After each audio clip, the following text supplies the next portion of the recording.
queridos colegas, maestros de Nicaragua, con el propósito de dar continuidad a la política del gobierno de Nicaragua dirigido por el comandante Daniel Ortega, estamos aquí para fortalecer la calidad educativa de nuestro país.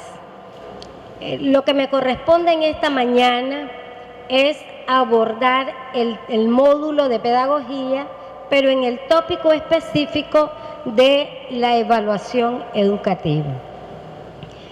Este encuentro está liderado y apoyado por un equipo de facilitadores de la UNAM Managua, como pueden ustedes observar, todos los profesores que van a participar en los diferentes subgrupos de trabajo. Es muy importante resaltar la metodología que vamos a aplicar. La metodología que vamos a aplicar es la metodología del enfoque constructivismo, el aprendizaje cooperativo, específicamente el método ELI, que significa enseñanza libre de improvisación. ¿Qué quiere decir? Que los maestros debemos de planificar cada minuto y cada momento de nuestro proceso de enseñanza-aprendizaje para garantizar los propósitos y los objetivos del aprendizaje. Aquí les presentamos una agenda de lo que implica toda la sesión de la mañana, desde las 8 hasta las 12 del día. Como pueden observar, primero, siempre uno debe ponerse su identificador, porque si nosotros hablamos de que todo nicaragüense tiene un nombre, pues a ese nicaragüense lo vamos a llamar por su nombre. Y en esa medida nos vamos familiarizando más con nuestros estudiantes, con nuestros colegas. Después que nos hemos identificado todos, siempre ponemos una música, ¿verdad? Como lo observaron ustedes al inicio, una música de ambientación, de bienvenida, de felicidad, de regocijo por estar aquí, interactuando y buscando el saber de la sabiduría, como es los nuevos conocimientos. A cada uno de los facilitadores y multiplicadores de este taller se les ha proporcionado un pequeño video que dura alrededor de 11 minutos, donde se explica la metodología del aprendizaje cooperativo y se hace una síntesis de la historia, cómo ha evolucionado la metodología, y en esa medida pues los procesos de aprendizaje se van perfeccionando.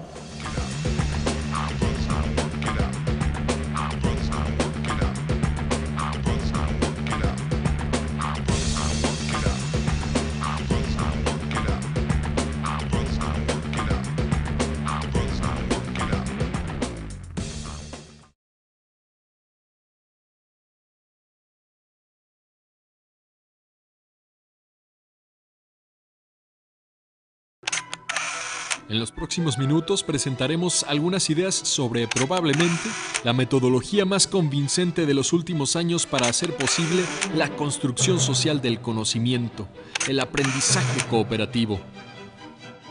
Cada época histórica ha tenido su propuesta educativa para las nuevas generaciones, en respuesta a las condiciones y exigencias sociales, económicas e ideológicas y de las teorías psicológicas de aprendizaje del momento. En otras palabras, una metodología hace posible en la práctica una teoría de aprendizaje, mediante la cual se aspira a formar el ciudadano que la sociedad requiere.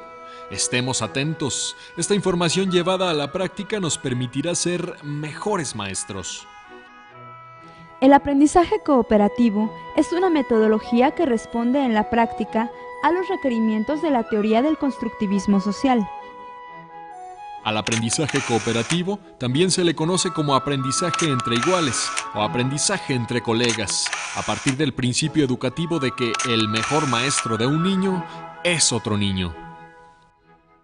Las ideas pedagógicas esenciales del aprendizaje cooperativo no son nuevas, han estado presentes a lo largo de la historia de la educación. Lo que es nuevo es la reconceptualización teórica que se hace a partir de los puntos de vista de la ciencia contemporánea y las investigaciones experimentales e investigación-acción, así como su eficacia en la práctica educativa actual, en comparación con otras formas de organizar el proceso de enseñanza. Una pregunta: ¿qué hace al aprendizaje cooperativo una metodología constructivista? ¿Por qué se afirma que el aprendizaje cooperativo es una metodología que posibilita hacer en la práctica lo que la teoría de la construcción social del conocimiento plantea? ¿Cuál es su ABC? La A del ABC del aprendizaje cooperativo se refiere a la actividad, a la forma peculiar y distintiva del aprendizaje cooperativo de hacer participar a los alumnos en su proceso de aprendizaje. La metodología del aprendizaje cooperativo está orientada a satisfacer la necesidad de participación del sujeto en su proceso de aprendizaje, su actividad externa, pero también interna, es decir, aquella que se refiere a los procesos psicológicos superiores que provoca la actividad externa, más aún, la necesidad de tener en cuenta los procesos de comunicación inherente a toda actividad humana. Para aprender, es necesaria esa confrontación con el objeto de aprendizaje, es decir, con el contenido de enseñanza, es decir, momento de interactividad.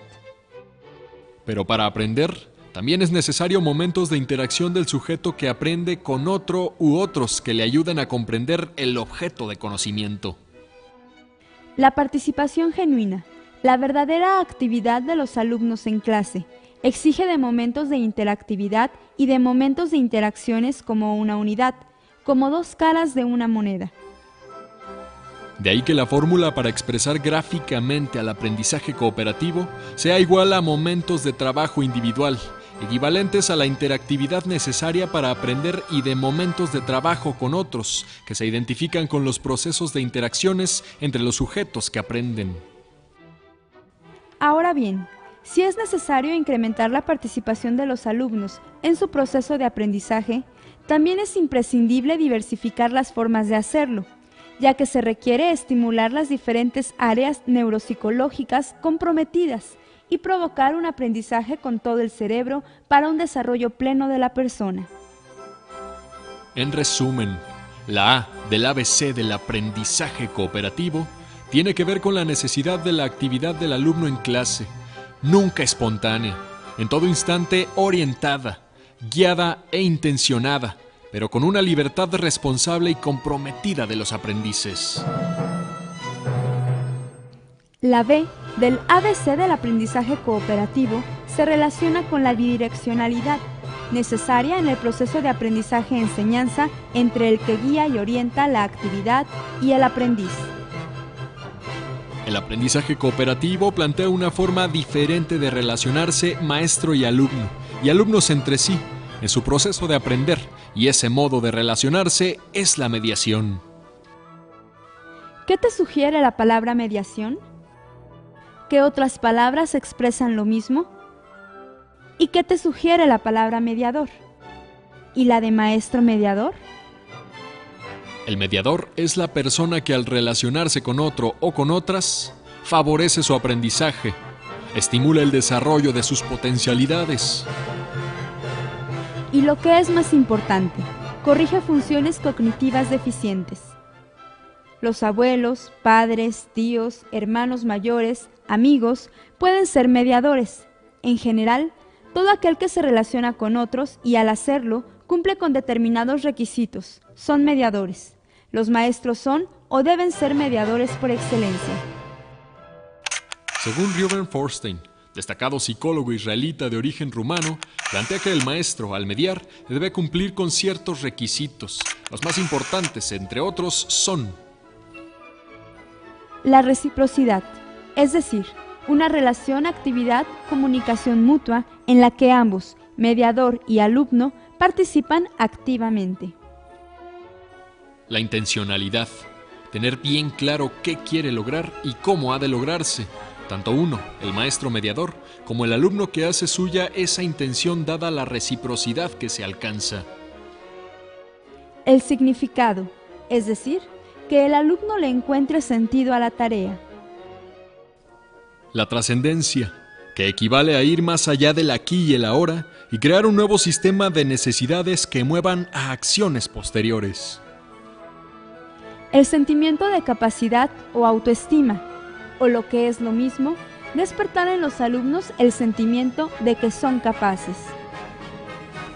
Si bien es cierto que el aprendizaje directo tiene su valor, también es cierto que el aprendizaje mediado es condición y fuente del buen aprendizaje directo, dado entre otras cosas por su contribución a que el sujeto le encuentre sentido y significado al objeto de conocimiento. En resumen, la D del ABC del aprendizaje cooperativo se refiere a la bidireccionalidad, que debe caracterizar el proceso de aprendizaje-enseñanza, es decir, a la reciprocidad intencionada, que se logra gracias a la mediación. La C del ABC del aprendizaje cooperativo alude a la interdependencia entre las personas para aprender en clase. Según Roger y David Johnson, de la Universidad de Minnesota, son 3 las formas de relación entre los alumnos para aprender: la individualista, la competencia y la cooperación. En la individualista, cada uno se ocupa de lo suyo, sin importarle el otro. No interesa que uno y otros se comuniquen entre sí e intercambien sobre lo que se aprende. La distribución frontal del salón y el método expositivo del maestro se justifica por este modo de concebir la enseñanza. Otra forma es la competitiva, la que se observa cuando cada uno de los miembros de un grupo escolar percibe que pueden obtener el objetivo de enseñanza, sí y solo sí, los restantes alumnos no lo obtienen. El tercer tipo básico de relación para aprender es la cooperación, que se da cuando cada uno de los que integran el equipo percibe que puede lograr el objetivo sí o solo sí, todos trabajan junto y cada cual aporta su parte. Cooperar es compartir una experiencia vital significativa que exige trabajar juntos para lograr beneficios mutuos. La cooperación implica resultados en conjunto, mediante una interdependencia positiva que involucra a todos los miembros del equipo en lo que se hace y en el proceso del cual cada uno aporta su talento. La cooperación entre los miembros de un grupo escolar es la piedra angular de esta forma de organización del proceso de enseñanza, el aprendizaje entre iguales o entre colegas. En resumen, la C del ABC del aprendizaje cooperativo se refiere a la necesidad de aprender con otro y de otro. La participación, la interdependencia social positiva entre los miembros de un grupo y la mediación pedagógica del maestro son elementos claves de la metodología del aprendizaje cooperativo para la formación de los educandos. El aprendizaje cooperativo hace posible que el alumno sea un sujeto activo, consciente y comprometido con la construcción de su conocimiento y de su persona, y desarrolla las habilidades sociales que le permiten compartir y cooperar con otros miembros del equipo para que estos a su vez lo logren. Estemos atentos. Para cumplir una teoría se requiere una metodología, y para cumplir esta se necesita un método. Es cierto que el aprendizaje cooperativo es la metodología para hacer posible la teoría del constructivismo social, pero ¿cuál es el método? Les proponemos el método ELI. ¿Lo conoces? Después van a pasar a una lectura individual sobre la fauna del currículum, que está en las páginas 4 y 5 del texto básico que se les proporcionó de evaluación educativa. Terminada la lectura se harán comentarios, reflexiones y se van a agradecer los momentos en que interactúan entre sí. Si es una evaluación diagnóstica, tiene su propósito. Si es una evaluación formativa, también tiene su propósito. Y si es la famosa e histórica evaluación sumativa, tiene su propósito, que lo vamos a ver con detalle. Luego socializamos y les orientamos la tarea al final, ¿verdad? Vamos a hacer una rememoración de todo lo que significa el diplomado. Ustedes ven las ideas actualizar los conocimientos, desarrollar competencias psicopedagógicas, ustedes manejan, pero hay que seguir perfeccionando porque nosotros no lo sabemos todo. A veces conocemos un contenido, pero a veces no lo comprendemos. Y tenemos los objetivos de esta mañana, que se los sintetizamos en el plan de trabajo, que está ligado en los siguientes elementos. Explicar los elementos básicos y fundamentales para emitir un juicio de valor. Analizar las categorías de la evaluación, o sea que vamos a ver los diferentes conceptos. Diferenciar lo que es la evaluación educativa de otras formas de evaluación. Establecer la diferencia entre evaluación, medición, control. Todos ellos en conjuntos vamos a poder emitir un juicio de valor. Pero para ello nosotros tenemos que basarnos en 4 elementos fundamentales. Ya lo vieron en la lectura que tuvimos, ¿verdad? Y vieron los ejemplos que dimos para cada uno de los elementos. Uno de ellos es el objeto que vamos a evaluar. Si yo voy a evaluar, tengo que estar clara qué es lo que voy a evaluar. Voy a evaluar el proceso de enseñanza-aprendizaje, voy a evaluar el texto que utilizamos para esa asignatura, qué características tiene, qué cosas tiene de adecuado o inadecuado, o voy a evaluar el aula de clase en que estoy desarrollando mi clase. ¿Cuántos niños hay en esta aula? Hay 60, hay 30, hay 20. Yo emito un juicio de valor de la calidad del contexto donde yo estoy realizando el proceso de enseñanza-aprendizaje. Y sobre esa base tomo medidas, actúo. ¿Qué quiere decir? En todo momento estamos evaluando. Entonces, ahora que ya tenemos definido el objeto, para emitir el juicio de valor, primero tenemos que tener conocimiento profundo de lo que vamos a juzgar. O sea, yo no puedo emitir una valoración si no conozco lo que voy a evaluar. Y eso nosotros lo debemos de aplicar no solo en la asignatura de evaluación educativa, ni solo como docente, sino que debemos de aplicarlo a la vida, a todo momento de la vida.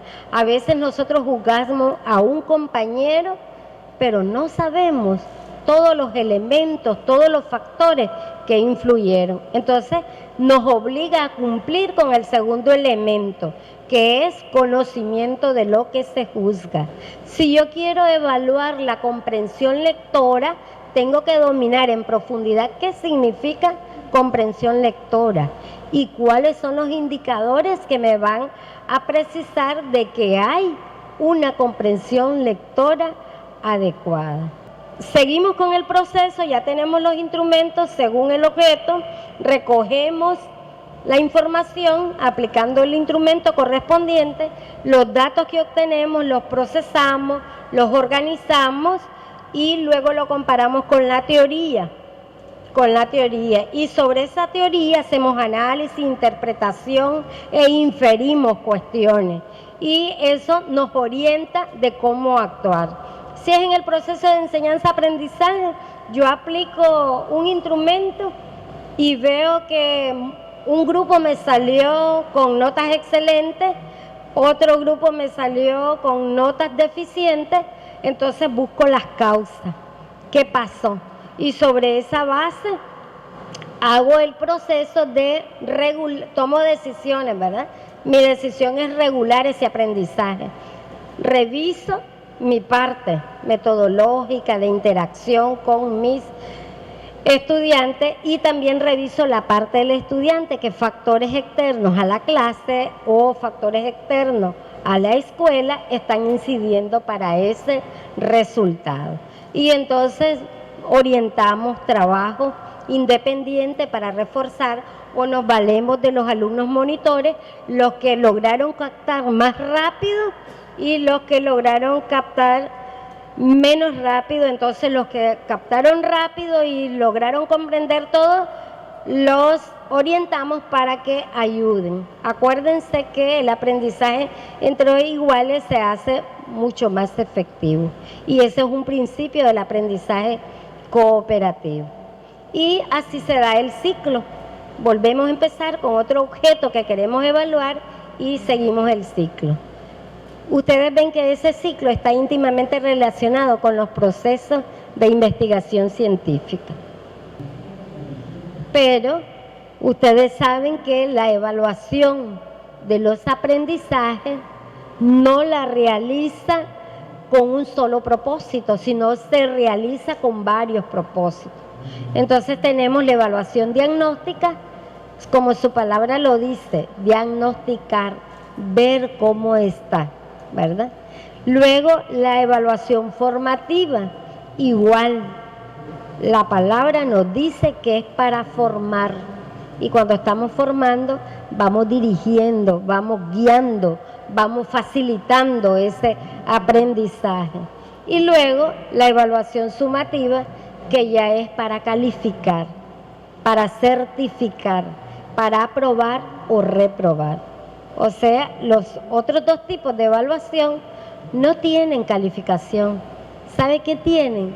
Tiene mayor cantidad de trabajo por parte de nosotros, porque tenemos que estar vigilantes cómo va ese proceso de enseñanza-aprendizaje. ¿Qué hice bien? Porque a veces nosotros hacemos cosas que no están bien. Tenemos que revisar y tenemos que mejorar y tenemos que poner otras actividades y otras acciones. Entonces aquí, dentro de los tipos de evaluación que podemos aplicar en el proceso de enseñanza-aprendizaje, tenemos para qué la diagnóstica. Es retroactiva, evalúa todo lo que aprendieron en los años anteriores, pero también es proactiva. Evalúa para ver si lo nuevo que yo voy a enseñar cumple o tiene el nivel potencial para avanzar. Si no está el nivel potencial, entonces tengo que realizar estrategias y en esa medida lograr para que pueda pasar a ese nuevo nivel. Entonces ese es el propósito. Luego, cumpliendo con esas funciones, se hace un pronóstico, ¿verdad? Porque estamos pronosticando cómo está el estudiante. Y cuando pronosticamos, preveemos. Entonces, por tanto, la diagnóstica es previsora. La formativa es orientadora, porque te va guiando, te va orientando. Es reguladora, porque vas perfeccionando ese proceso de enseñanza-aprendizaje. Y es motivadora. Y entonces, por eso es muy importante todas las estrategias que hemos venido realizando en la clase. Ustedes observaron cómo los pusimos a interactuar, cómo los pusimos a confrontar las opiniones, cómo cada quien tenía un concepto y cómo lo entendía. Entonces, por esa razón es motivadora. Y luego también, además de motivadora, van valorando la importancia de interactuar, van valorando cómo uno aprende del otro y cómo se enriquece ese nuevo conocimiento. Y la sumativa, ya esa es histórica, ¿verdad? Porque es la que para toda la vida se ha aplicado y la que se ha usado a veces, ¿verdad? Porque a veces no evaluamos formativamente y de una sola vez ya los estamos evaluando sumativamente. Y tenemos que pasar primero por regular esos aprendizajes para después evaluar. El ejemplo que estamos haciendo en estos encuentros, ¿verdad? Orientamos en este momento, en este primer encuentro, una evaluación formativa. Pero ya en el segundo encuentro que ustedes vengan, vamos a hacer una evaluación sumativa. Pero ya pasamos todo un proceso de aprendizaje, de autoestudio, de confrontación entre ustedes. ¿Quiénes realizan la evaluación? Fíjense que antiguamente solo la realizaba el maestro a sus estudiantes, pero hoy en día ya estamos claros que no puede ser, porque hay que escuchar al otro, cómo se siente, qué le sirvió y qué no le sirvió. Entonces tenemos 3 tipos de evaluación. La heteroevaluación, que es la que realiza el docente al alumno, y la que realiza el alumno al docente. La coevaluación, que es la que se realiza entre iguales, entre homólogos, los mismos compañeros. Claro, todo eso monitoreado, facilitado por el docente. El docente tiene que llevar las guías, tiene que llevar los instrumentos para que esa coevaluación se realice. Y luego la autoevaluación, que es la revisión nuestra, ¿bajo qué referente? Bajo los propósitos que nos hemos puesto en la clase, los objetivos. Otro elemento muy importante es que nosotros, cuando evaluamos, debe estar íntimamente ligado con las estrategias de enseñanza-aprendizaje. Si nosotros queremos evaluar el conocer, utilizamos X y Y estrategias. Si queremos evaluar el saber, son otras estrategias. Y si queremos evaluar el saber hacer, quiere decir que hemos realizado actividades prácticas, actividades donde aplican esos conocimientos los estudiantes. No podemos evaluar el saber hacer si no los hemos sometido a ese aprendizaje de saber hacer. No basta con que yo explique el algoritmo de cómo se resuelve un problema en matemáticas, no. Tengo que explicar el algoritmo, lo tienen que comprender, pero también los tengo que someter a ejercicio. Y luego revisar, porque para eso está la evaluación formativa, revisar cómo lo resolvieron, qué caminos siguieron. Por ejemplo, yo como maestra puedo enseñar un camino, pero el estudiante, si es superior al docente porque están buscando más información, puede demostrar otras estrategias para resolver. No es camino cerrado, es flexible. Claro, en la medida en que se profundiza en el conocimiento.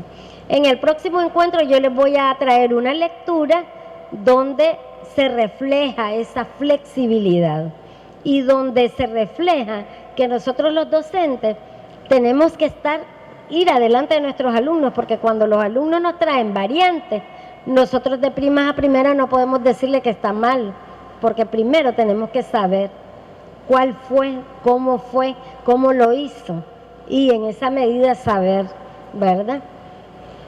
Bueno, al final de esta actividad es importante que ustedes rememoren cuál es su estilo de aprendizaje. ¿Con qué propósito?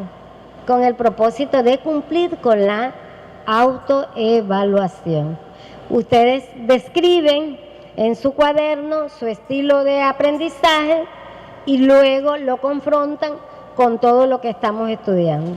Y en esa medida pues seguimos perfeccionando.